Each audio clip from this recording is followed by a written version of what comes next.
வணக்கம் குழந்தைகளா, எல்லாரும் சந்தோஷமா இருக்கீங்களா? இன்னைக்கு நம்ம கணக்கு பாடம் படிக்கலாமா? இன்னைக்கு நம்ம என்ன பாடம் படிக்க போறோம்? தகவல் செயலாக்கம். நம்ம ஏற்கனவே 1ஆம் வகுப்பிலிருந்து படிச்சுட்டு வந்துட்ட பாடம் தான்.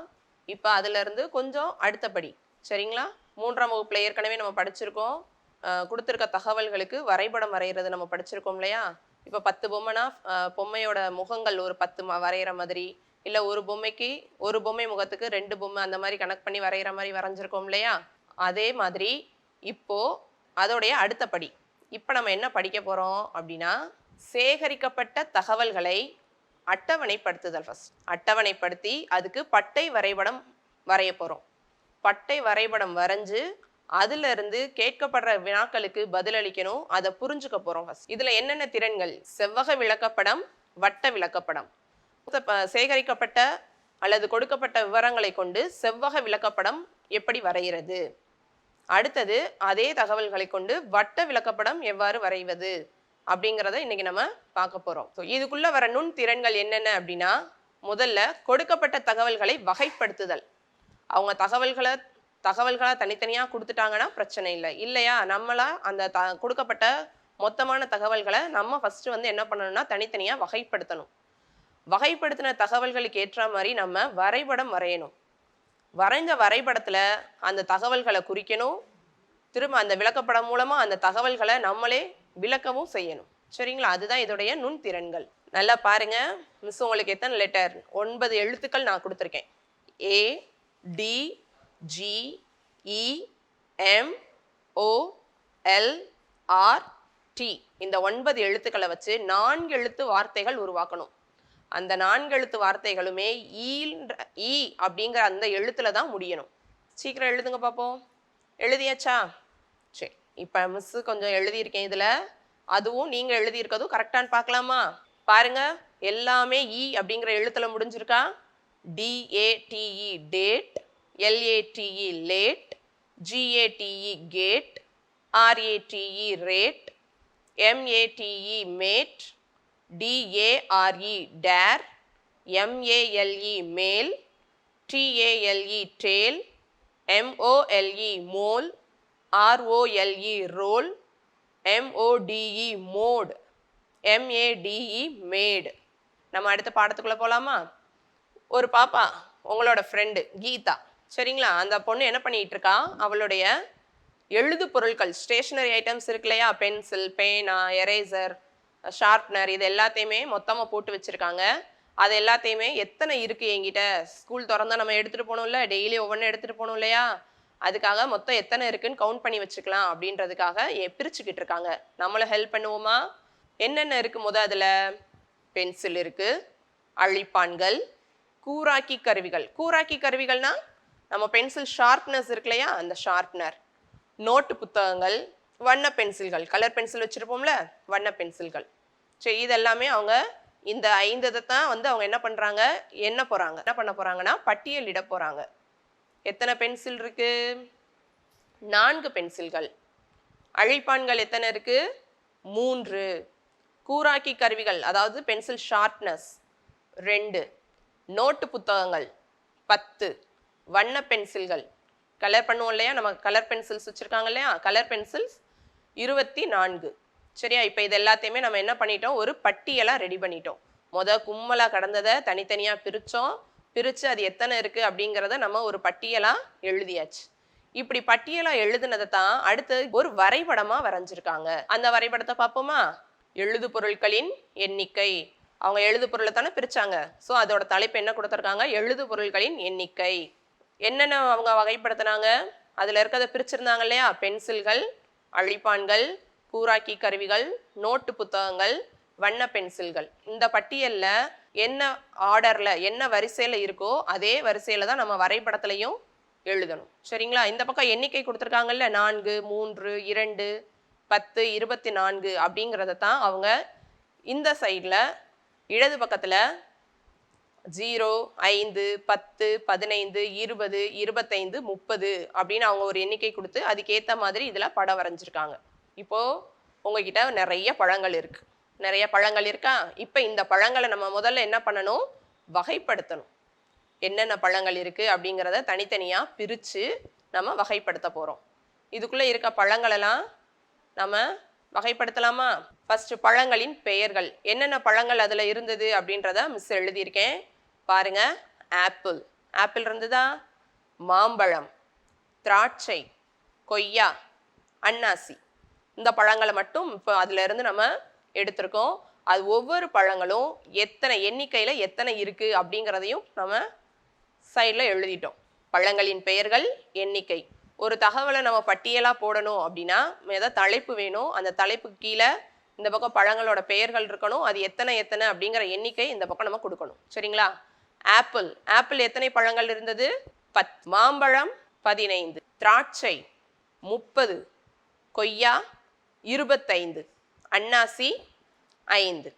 இப்போ நம்ம ஈஸியாக நம்ம கொடுக்கப்பட்ட பழங்களை நம்ம பிரித்து ஒரு பட்டியல் ரெடி பண்ணியாச்சு.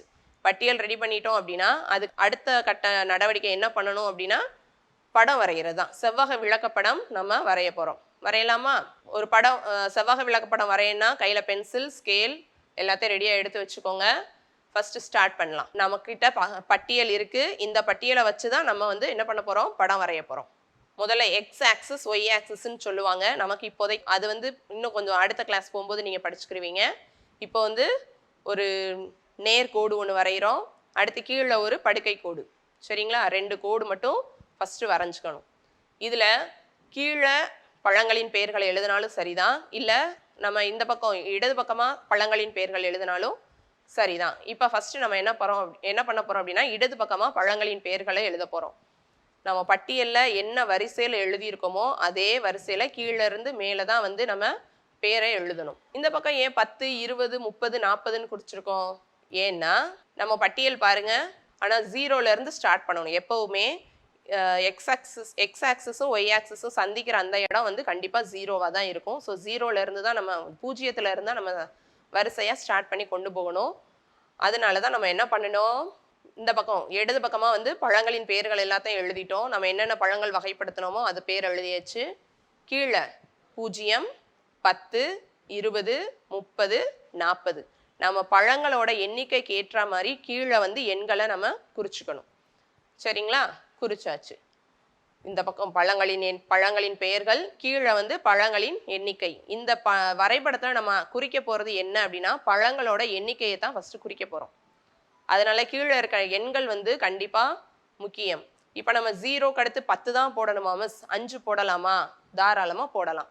5, 10, அடுத்து 15, 20, 25, 30, 35, 40ன்னு இன்னும் நீளமாக போகும் நம்ம படம். அதுக்காக தான் அதை என்ன பண்ணியிருக்கோம், நீளமாக போகாமல் கொஞ்சம் சின்னதாக வரைவோம் அப்படின்னு சொல்லிட்டு 10, 20, 30, 40ன்னு எடுத்திருக்கோம். சரிங்களா? இப்போ இதில் ஆப்பிள் மொத்தம் எத்தனை பழங்கள் இருந்ததுன்னு பார்த்தோம்? 5 பழங்கள். அப்பனா ஆப்பிள் வந்து மொத்தம் 10 பழங்கள். அதனால இந்த ஆப்பிள்ங்கிற பேர்ல இருந்து இந்த 10ங்கிறது வர ஒரு செவ்வகம் வரைஞ்சிருக்கோம். அவ்வளோதான், வேற ஒன்றும் இல்லை. ஒரே ஒரு செவ்வகம். அந்த பேருக்கு நேரா, ஆப்பிள்ங்கிற பேருக்கு நேரா என்ன எண்ணிக்கை அப்படின்னா நம்ம பட்டியலில் ஏற்கனவே பார்த்துருக்கோம். ஆப்பிள்ங்கிறது 10 பழங்கள் இருக்கு அப்படின்னு சொல்லிட்டு. அதனால அந்த 10 அப்படிங்கிறதுக்கு ஏற்ற மாதிரி ஒரு செவ்வகம், ஆப்பிள்ங்கிற பேருக்கு நேர 10ங்கிற எண்ணிக்கைக்கு நேர ஒரு செவ்வகம் வரைஞ்சிருக்கோம். அடுத்த பழம் என்னது? மாம்பழம். மாம்பழம் மொத்தம் எத்தனை இருந்ததுன்னு பார்த்தோம்? 15. அப்ப கீழே நம்ம 15 கொடுக்கலையே, எப்படி 15 குறிக்கிறது? 10க்கும் 20க்கும் நடுவில் தான் வரும் 15. அப்படித்தானே? 0க்கும் 10க்கும் நடுவில் 5 வர மாதிரி 10க்கும் 20க்கும் நடுவில் நமக்கு 15 வருமா? அப்போ அந்த 10க்கும் 20க்கும் நடுவில் இருக்க ஒரு இடத்த நம்மளா குறிச்சிக்கிட்டு அதுதான் 15ன்னு வச்சுக்கணும். 15ங்கிற எண் வர நம்ம ஒரு செவ்வகம் வரைஞ்சிட்டோம். அடுத்தது திராட்சை வந்து 30 பழங்கள். அப்போ இங்கே கீழே 30 எங்கே இருக்குன்னு பாருங்க. 0, 10, 20, 30. 30 இங்கே இருக்கு. அப்போ இங்கே திராட்சைங்கிற பேருக்கு நேர 30ங்கிற எண்ணிக்கைக்கு நேர ஒரு செவ்வகம் வரைஞ்சாச்சா? திராட்சைங்கிற பேர்ல இருந்து 30ங்கிற எண்ணிக்கை வர ஒரு செவ்வகம். அடுத்தது கொய்யா பழங்கள் எத்தனை இருந்தது? 25. இப்போ 25 எங்கே இருக்குன்னு கண்டுபிடிங்க. அப்போ தான் சொன்ன மாதிரி 20க்கும் 30க்கும் இடையில், சரியா நடுவில், 20க்கும் 30க்கும் நடுவில் தான் 25 இருக்கும். அதனால கொய்யாங்கிற பேருக்கு நேர 20க்கும் 30க்கும் இருக்கு இல்லையா, 20 30 இது ரெண்டுக்கும் நடுவுல அது வர ஒரு செவ்வகம். இப்போ கொய்யா பார்த்தோன்னே தெரியுதா நமக்கு அது நடுவுல இருக்கா? இப்போ 25 பழங்கள் அப்படின்னு கண்டுபிடிக்க முடியுதா? அடுத்தது அன்னாசி. அன்னாசி பழங்கள் மொத்தம் 5 தான். 5ங்கிற எண்ணிக்கை இங்கே எங்கே இருக்கும் கண்டுபிடிங்க. 0க்கும் 10க்கும் நடுவுல. அப்பனா கரெக்டாக அந்த அன்னாசிங்கிற பேருக்கு நேர அந்த 5 0க்கும் 10க்கும் நடுவுல இருக்கிறது மாதிரி ஒரு சின்ன செவ்வகம் வரைஞ்சாச்சு. அவ்வளோதான், செவ்வக விளக்கப்படம் வரைஞ்சாச்சு. பழங்களோட எண்ணிக்கை அதுதான் முக்கியம்னு சொன்னேன் இல்லையா? அப்போ இந்த எண்ணிக்கையை இந்த வரைபடத்துக்கிட்ட நம்ம குறிக்கணும். ஆப்பிள் 10 பழங்கிறதுனால ஆப்பிள்ங்கிற பேருக்கு நேர 10. மாம்பழம் 15. இந்த பக்கம் பாருங்க 0 5 10 15 இருக்கா? ஸோ 15க்கு நேர மாம்பழம் 15 மாம்பழங்கள்ங்கிறதுனால 15க்கு நேர ஒரு செவ்வகம். அடுத்தது திராட்சை. திராட்சை வந்து 30 பழங்கள்ங்கிறதுனால 30 பழங்களுக்கு நேர ஒரு செவ்வகம். கொய்யா 25 பழங்கள்ங்கிறதுனால 25க்கு நேர ஒரு செவ்வகம். அன்னாசி 5 பழங்கள்ங்கிறதுனால 5க்கு நேர ஒரு செவ்வகம். ஸோ இப்போ நம்ம ஒரு தகவல் நமக்கு இருக்கு அப்படின்னும் போது அந்த தகவலை வச்சு எப்படி செவ்வக விளக்கப்படம் வரைகிறதுன்னு சொல்லி பார்த்தாச்சு. இப்போ அடுத்தது என்ன பண்ண போறோம் அப்படின்னா, இப்போ நமக்கு கொடுத்ததை வச்சு வரைஞ்சாச்சு. இப்போ பீட்டர் அப்படிங்கிற ஒரு பையன் என்ன பண்றான் அப்படின்னா, அவனோட தகவல்களை சேகரிச்சு அவனா ஒரு தகவல் சேகரிச்சு அவன் ஒரு வரைபடம் வரைஞ்சு வச்சிருக்கான். அதுல இருந்து நம்ம கிட்ட கேள்வி கேட்கறான். நம்ம பதில் சொல்லலாமா? பீட்டர் தன் தோழர்களுக்கு பிடித்த விளையாட்டுகளை கணக்கெடுத்து ஒரு செவ்வக விளக்கப்படம் வரைந்துள்ளான். கேம்ஸ் விளையாட்டு, அவங்க ஃப்ரெண்ட்ஸுக்கு என்னென்ன கேம்ஸ் பிடிக்கும் அப்படிங்கிறத கணக்கெடுத்து அதுக்கு ஒரு வரைபடம் வரைஞ்சிருக்கான், செவ்வக விளக்கப்படம் வரைஞ்சிருக்கான். அதுல இருந்து அவனா கொஸ்டின் கேட்கறான் நம்ம கிட்ட. சரி, அவன் வரைஞ்ச விளக்கப்படத்தை பார்க்கலாமா? என்னென்ன கேம்ஸ் கேட்டிருக்கான் அவங்க ஃப்ரெண்ட்ஸ் கிட்ட? மட்டைப்பந்து. மட்டைப்பந்துனா கிரிக்கெட். சூப்பர், எல்லாரும் நல்லா விளையாடுவோம்ல கிரிக்கெட். அடுத்தது கபடி. கபடி. அடுத்தது ஹாக்கி. 3 விளையாட்டுகளை வச்சுதான் அவங்க நண்பர்கள் கிட்ட கேட்டிருக்கான். நண்பர்கள் கிட்ட யாருக்கு என்ன கேம் ரொம்ப பிடிக்கும் அப்படிங்கிறத கேட்டு அதுக்கேற்ற மாதிரி படம் வரைஞ்சிருக்கான். சரிங்களா? இப்போ நம்ம இந்த வரைபடத்தை மட்டும்தான் ஃபர்ஸ்ட் படிக்க போறோம். முதல்ல மட்டைப்பந்து. மட்டைப்பந்துங்கிறது கிரிக்கெட் சொல்லியிருக்கோம். மட்டைப்பந்துங்கிறது எந்த எண்ணுக்கு நேரம் அவங்க விளக்கப்படம் வரைஞ்சிருக்கான்? 20. சூப்பர், 20. அப்பனா எத்தனை பேருக்கு மட்டைப்பந்து பிடிச்சிருக்கும்? 20 பேருக்கு. அவங்க நண்பர்கள் 20 நண்பர்களுக்கு மட்டைப்பந்து பிடிச்சதுனால 20க்கு நேரம் அவன் வந்து அந்த ஒரு செவ்வகத்தை வரைஞ்சிருக்கான். அடுத்தது கபடி. கபடி எத்தனை பேருக்கு நேரம் வரைஞ்சிருக்கான்? 30. பார்த்தீங்களா, கிரிக்கெட்டை விட கபடி தான் நிறைய பேருக்கு பிடிச்சிருக்கு. அதுதான் ரொம்ப சுவாரஸ்யமா இருக்கும் என்னப்பா. ஸோ கபடி 30 பேருக்கு. அடுத்தது ஹாக்கி. ஹாக்கி எத்தனை பேருக்கு? 10. ஹாக்கிங்கிற செவ்வகம் 10க்கு நேரம் இருக்கு. சரிங்களா? அப்போ ஹாக்கி விளையாட பிடிச்சவங்க 10 பேர். நம்ம இப்படி படத்தை பார்த்தே ஈஸியாக நம்ம அண்டர்ஸ்டாண்ட் பண்ணிக்கிட்டோம் இல்லையா? இப்போ அவன் என்ன கொஸ்டின் கேட்குறான்னு பார்ப்போமா? ஃபர்ஸ்ட் கொஸ்டின், மட்டைப்பந்து விளையாட்டு பிடித்தவர்களின் எண்ணிக்கை. திரும்ப நம்ம இங்கே போவோம், படத்தை பார்ப்போம். மட்டைப்பந்து இப்போ தான் பார்த்தோம் இல்லையா? மட்டைப்பந்து எத்தனை பேருக்கு பிடிச்சிருக்குன்னு பார்த்தோம், சொல்லுங்க. 20. கரெக்ட். எங்க ஆன்சர் வருதான்னு பார்ப்போம். 20. நம்ம சொன்னது கரெக்ட். மட்டைப்பந்து விளையாட்டு பிடித்தவர்களின் எண்ணிக்கை 20. ரெண்டாவது கேள்வி என்ன கேட்டிருக்காங்க? கபடி விளையாட்டு பிடித்தவர்களின் எண்ணிக்கையை விட ஹாக்கி விளையாட்டு பிடித்தவர்களின் எண்ணிக்கை குறைவா அதிகமா? எவ்வளவு? பார்த்தோன்னு சொல்ற மாதிரி கொஸ்டின் கேட்டிருக்காங்களா? நம்ம கொஸ்டினை நல்லா வாசிக்கணும். சரியா? கபடி விளையாட்டு பிடித்தவர்களின் எண்ணிக்கையை விட. ஸோ கபடி விளையாட்டு பிடிச்சிருக்குன்னு ஒரு செவ்வகம் வரைஞ்சிருக்காங்க இல்லையா? அந்த எண்ணிக்கையை எடுத்துக்கணும். ஹாக்கி விளையாட்டு பிடித்தவர்களின் எண்ணிக்கை, ஹாக்கி எத்தனை பேருக்கு பிடிச்சிருக்குன்னு வரைஞ்சிருக்காங்க இல்லையா? இப்போ அந்த 2 எண்ணிக்கையும் எடுத்து கேட்குற கொஸ்டினுக்கு பதில் சொல்ல போகிறோம். அவ்வளோதான், ரொம்ப ரொம்ப ஈஸி. குறைவா அதிகமா? எவ்வளவு குறைவு இல்லை எவ்வளவு அதிகம்? சரிங்களா? இப்போ மறுபடியும் இந்த படத்தை பார்க்கலாம். கபடி விளையாட்டு பிடித்தவர்களின் எண்ணிக்கை எவ்வளவு பார்த்து சொல்லுங்க டக்குன்னு. 30. ஹாக்கி விளையாட்டு பிடித்தவங்க எண்ணிக்கை எத்தனை? இப்போ கொஞ்சம் நேரத்துக்கு முன்னாடி சொன்னோம்ல, அந்த செவ்வகத்தை பார்த்து அது எந்த எண்ணுக்கு நேரம் இருக்குன்னு பார்த்து சொல்லுங்க. 10. கபடி 30, ஹாக்கி 10. சரி, இப்போ என்ன கேள்வி கேட்டிருக்காங்க? கபடி விளையாட்டு பிடித்தவர்களின் எண்ணிக்கையை விட ஹாக்கி விளையாட்டு பிடித்தவர்களின் எண்ணிக்கை. கபடி 30 பேருக்கு பிடிச்சிருக்கு, ஹாக்கி 10 பேருக்கு தான் பிடிச்சிருக்கு. அப்போ இதில் எது அதிகம்? கபடி பிடிச்சவங்க அதிகமா, ஹாக்கி பிடிச்சவங்க அதிகமா? கபடி விளையாட்டு 30, ஹாக்கி விளையாட்டு பிடிச்சவங்க 10. கபடி விளையாட்டு பிடித்தவர்களின் எண்ணிக்கையை விட ஹாக்கி விளையாட்டு பிடித்தவர்களின் எண்ணிக்கை குறைவு தான்.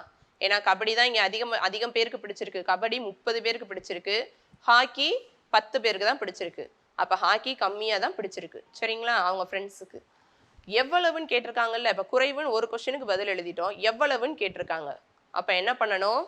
30 - 10. 30ங்கிறது கபடி விளையாடுறவங்க, கபடி விளையாட்டு பிடிச்சவங்க. 10ங்கிறது ஹாக்கி விளையாட்டு பிடிச்சவங்க. இப்போ 30லேருந்து 10 கழித்தால் நமக்கு எவ்வளோ கிடைக்கும்? 20. அப்போ 20 நபர்கள் குறைவு. அவன் ஃப்ரெண்ட்ஸில் 20 பேர் கம்மியாக தான், அதாவது கபடி விளையாட்டு பிடிச்சவங்கள விட 20 பேர் கம்மியாக தான் ஹாக்கி விளையாட்டு பிடிச்சிருக்கு. சரிங்களா? சரி, நம்ம கண்டுபிடிச்ச ஆன்சர் சொல்லிட்டோமா அவனுக்கு? அதுக்கு அடுத்த ஒரு வரைபடம் கொடுத்துருக்காங்க.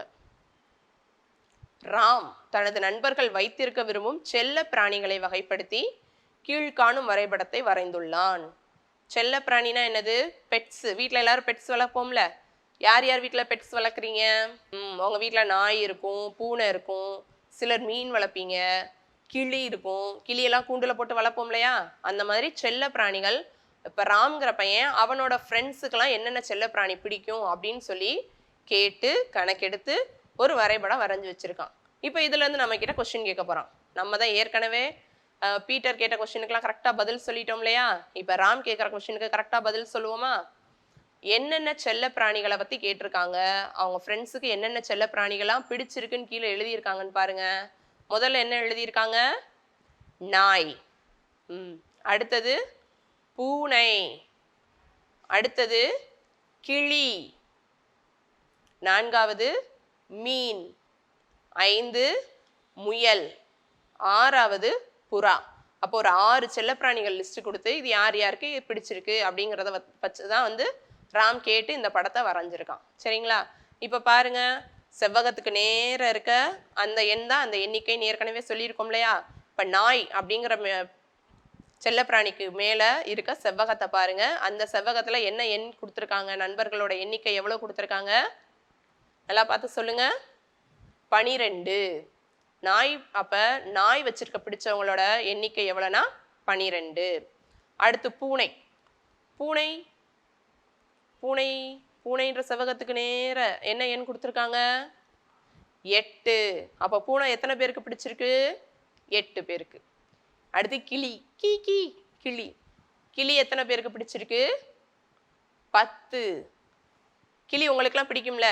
கிளி பேச வச்சா பேசும்ல, நம்ம என்ன பேசுகிறோமோ அது அப்படியே பேசும் இல்லையா? அதனால கிளி 10 பேருக்கு பிடிச்சிருக்கு. அடுத்து மீன். நல்ல தொட்டிக்குள்ளேயே சுற்றிட்டே இருக்கும், கலர் கலராக இருக்கும் இல்லையா? அந்த மீன் எத்தனை பேருக்கு பிடிச்சிருக்கு? 6க்கு நேரம் இருக்கான்னு பாருங்க. இல்லை. அப்போ 8க்கு நேரம் இருக்கா? அதுவும் இல்லை. 6க்கும் 8க்கும் நடுவில். 6க்கும் 8க்கும் நடுவில்னா அப்போ என்ன எண்ணா இருக்கும்? அது முத நம்ம போட்டோம்ல, 10க்கும் 20க்கும் நடுவில் வந்த அந்த ஒரு எண்ணிக்கைக்கு ஏற்ப மாம்பழம் குறிச்சோம் இல்லையா? அதே மாதிரி இங்கே 6க்கும் 8க்கும் நடுவில். அப்போனா அது என்ன எண்? 7. Very good. 6க்கும் 8க்கும் இடையில இருக்க அந்த நடுவில் இருக்க ஒரு எண் என்னது? 7. அப்போ மீன் 7 நண்பர்களுக்கு வளர்க்க பிடிச்சிருக்கு. அடுத்து முயல். முயல் தாவி தாவி ஓடும் இல்லையா? அதனால 4 பேருக்கு பிடிச்சிருக்கு. முயல் 4 நண்பர்களுக்கு பிடிச்சிருக்கு. அடுத்தது புறா. புறாவை பாருங்க. புறாக்கு நேரம் என்ன எண் இருக்கு? 8ஆ? இல்லையே. 10? அதுவும் இல்லையே. 8க்கும் 10க்கும் நடுவில். அப்போ 8க்கும் 10க்கும் நடுவில்னா என்ன என்னது? 9. சூப்பர், கரெக்டாக சொல்லிட்டீங்க. சரி, அப்போ இப்போ நாய் எத்தனை நண்பர்களுக்கு? 12 நண்பர்களுக்கு.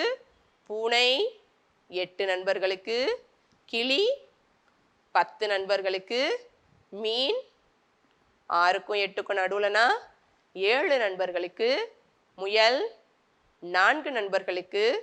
புறா 9 நண்பர்களுக்கு. சரியா?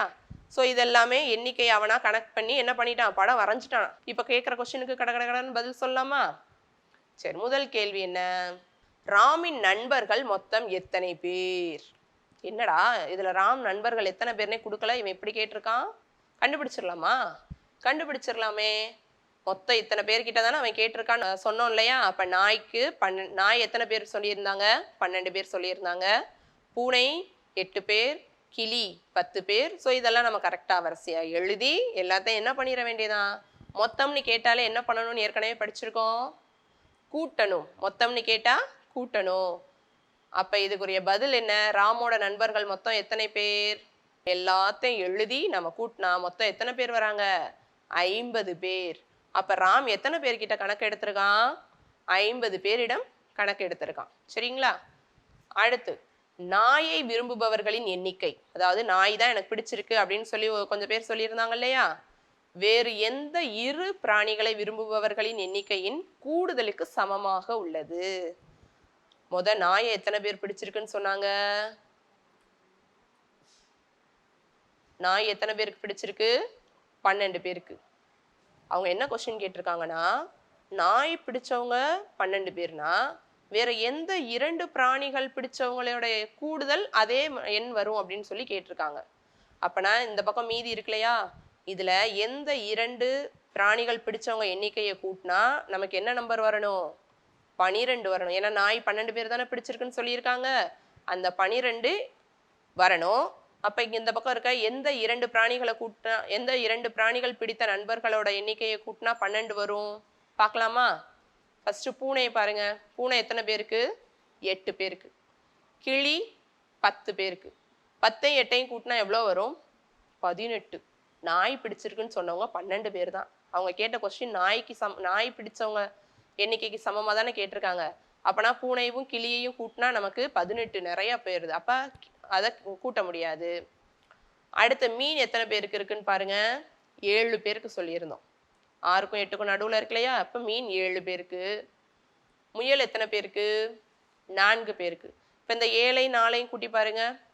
7 + 4 எவ்வளோ வருது? 11. நாயை பிடித்தவர்களின் எண்ணிக்கை 12. அப்போ இதுவும் சரியா வரல. அடுத்து அப்போ வேற 2 எதை கூட்டலாம்? அந்த பூனையும் இந்த மீனையும் கூட்டி பார்ப்போமா? பூனை எத்தனை பேருக்கு? 8 பேருக்கு. மீன் எத்தனை பேருக்கு? 7 பேருக்கு. இப்போ பூனையும் மீனையும் கூட்டி பாருங்க. அந்த 2 எண்ணிக்கை 8ஐயும் 7ஐயும் கூட்டினா எவ்வளோ வரும்? 8ஐயும் 7ஐயும் கூட்டணும். ஃபாஸ்டா கூட்டி சொல்லுங்க பார்ப்போம். 15. ஆனால் நாயை பிடித்த நண்பர்களின் எண்ணிக்கை 12 தான். அப்போ பூனையும் மீனையும் கூட்டினா வரல. இப்போ அடுத்து வேற என்ன பண்ணலாம்? இந்த பூனையவும் இந்த முயலோட எண்ணிக்கையும் கூட்டி பார்ப்போமா? பூனையை விரும்புபவர்களின் எண்ணிக்கை 8. முயலை விரும்புபவர்களின் எண்ணிக்கை 4. 8ஐயும் 4ஐயும் கூட்டி பார்த்தா எவ்வளோ வருது? 8, 4. 2ஐயும் கூட்டி சொல்லுங்க. 12. ஏற்கனவே நாயை விரும்புபவர்களின் எண்ணிக்கை எத்தனை? 12. இப்போ சமமாக வந்துருச்சா? நாயை விரும்புபவர்களின் எண்ணிக்கை. இப்போ எதைப்பா நம்ம கூட்டினோம்? பூனையும் முயலும். பூனை 8 பேர், முயல் 4 பேர். 8ஐயும் 4ஐயும் கூட்டினா 12.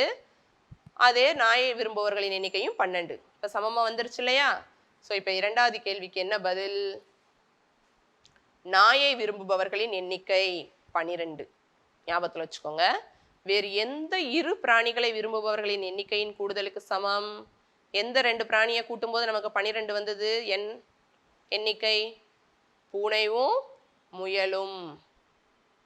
பூனை மற்றும் முயல் இந்த 2 பிராணியை விரும்புபவர்களின் எண்ணிக்கையை கூட்டினாதான் நமக்கு 12 வந்தது. சரிங்களா? அடுத்தது நாய் ஏன் அதிகமான நண்பர்களால் விரும்பப்படுகிறது? உங்க எல்லாருக்கும் எந்த செல்ல பிராணி அதிகமா பிடிக்கும்? நாய். ஏன் நாய் பிடிக்கும்? நீங்க தான் பதில் சொல்லணும். நாய் ஏன் அதிகமா பிடிக்கும்? ஏன்னா நாய் நம்ம கூட நல்லா என்ன பண்ணும்? விளையாடும். நம்ம இல்லைன்னா வீட்டை பத்திரமா பார்த்துக்கிறோம். நாய் ரொம்ப நன்றியுள்ளது. என்னப்பா சொல்லுவாங்கல்ல, நம்ம ஒரு பிஸ்கட் கொடுத்தாலே நம்ம பின்னாடி என்ன பண்ணுவது? வாலாட்டிக்கிட்டே நம்ம கூடவே சுத்தும் இல்லையா? அதனாலதான் நாய் என்ன பண்ணிருக்கு? அதிகமான நண்பர்களுக்கு பிடிச்சிருக்கு. சரி, இப்போ ராம் கேட்ட கொஸ்டினுக்கெல்லாம் பதில் சொல்லியாச்சா? அடுத்தது ஒரு பொம்மை கடை. எல்லாருக்கும் பொம்மை ரொம்ப பிடிக்கும்ல, விளையாடலாமா பொம்மையை வச்சு? சரி, பொம்மையை வச்சு ஒரு கேள்வி, அந்த கேள்விக்கு நம்ம பதில் சொல்ல போறோம். ஒரு பொம்மை கடையில ஒரு வாரத்துல விற்கப்பட்ட பொம்மைகள். சரிங்களா? இன்னைக்கு 2 யானை பொம்மை வித்திருப்பாங்க, நேத்து 2 வாத்து பொம்மை வித்திருப்பாங்க, இன்னைக்கு 2 வாத்து பொம்மை. இந்த மாதிரி மொத்தமா கவுண்ட் பண்ணி ஒரு வாரத்துல விற்கப்பட்ட பொம்மைகளோட எண்ணிக்கை வச்சு ஒரு வரைபடம் அவங்க கொடுத்துருக்காங்க. சரிங்களா? அந்த வரைபடத்தை ஃபஸ்ட்டு நம்ம என்ன பண்ணணும்? இதுலேருந்து கேள்வி கேட்க போகிறாங்க, நம்ம அதுக்கு பதில் சொல்ல போகிறோம். அதுக்கு முன்னாடி வரைபடத்தை நல்லா புரிஞ்சுக்கணும். நமக்கு ஈஸி தான், ஏற்கனவே 3 வரைபடம் பார்த்துட்டோம். இப்போ யானை பொம்மை எவ்வளோ விற்றுருக்காங்க பார்த்து சொல்லுங்க. 50. சூப்பர். வாத்து பொம்மை, வாத்து பொம்மை இது என்னடா 20க்கும் 30க்கும் நடுவில் இல்லை, கொஞ்சம் மேலே இருக்கே. 28. 28ஆ? 27. வாத்து பொம்மை 27. அடுத்து மகிழுந்து. மகிழுந்துனா என்னது? உங்களுக்கெல்லாம் ரொம்ப பிடிச்சது, எல்லாம் ரேஸ் விடுவீங்கல்ல, என்ன பொம்மை அது? கார் பொம்மை. மகிழுந்துனா கார், இங்கிலீஷ்ல படிச்சிருக்கோம் இல்லையா? அந்த மகிழுந்து பொம்மை எவ்வளோ விற்றுருக்காங்க? 38. பாரு, 30க்கும் 40க்கும் நடுவில் இல்லை, இன்னும் கொஞ்சம் மேலே ஏறி இருக்கு இல்லையா? 38 பொம்மை, கார் பொம்மை. அடுத்து கரடி பொம்மை. கரடி பொம்மை எவ்வளோ? 10க்கும் 20க்கும் நடுவில், அப்போ 15 கரடி பொம்மைகள் விற்றுருக்காங்க. அடுத்து ரயில் பொம்மை. ட்ரெயின். ரயில் பொம்மை எத்தனை? 10. 10 பொம்மைகள் ரயில் பொம்மை விற்றுருக்காங்க. இதெல்லாமே ஒரு வாரத்தில் விற்கப்பட்ட பொம்மைகள்னு சொல்லிட்டு நமக்கு வரைபடம் கொடுத்துருக்காங்க. இதுல இருந்து இப்போ கேள்வி கேட்க போகிறாங்க. என்ன கேள்வி கேட்க போகிறாங்க என்னன்னு பார்ப்போமா? ஈஸியான கொஸ்டினாக இருக்கும்னு நினைக்கிறேன். பார்ப்போம். மேற்கண்ட வரைபடத்தில் உள்ள பொம்மைகளின் பெயர்களை அவற்றின் விற்பனை எண்ணிக்கைக்கேற்ப ஏறு வரிசையில் எழுதுக. ஏறு வரிசை, இறங்கு வரிசை நம்ம படிச்சிருக்கோம்ல. ஏறு வரிசைனா சின்ன நம்பர்ல இருந்து பெரிய நம்பர், அப்புறம் அதை விட பெரிய நம்பர், அப்புறம் அதை விட பெரிய நம்பர், அந்த மாதிரி எழுதுவோம் இல்லையா? இப்போ இதில் பொம்மைகளோட பெயர்களை எழுத சொல்லியிருக்காங்க. முதல்ல இந்த படத்தை மறுபடியும் பார்க்கலாமா?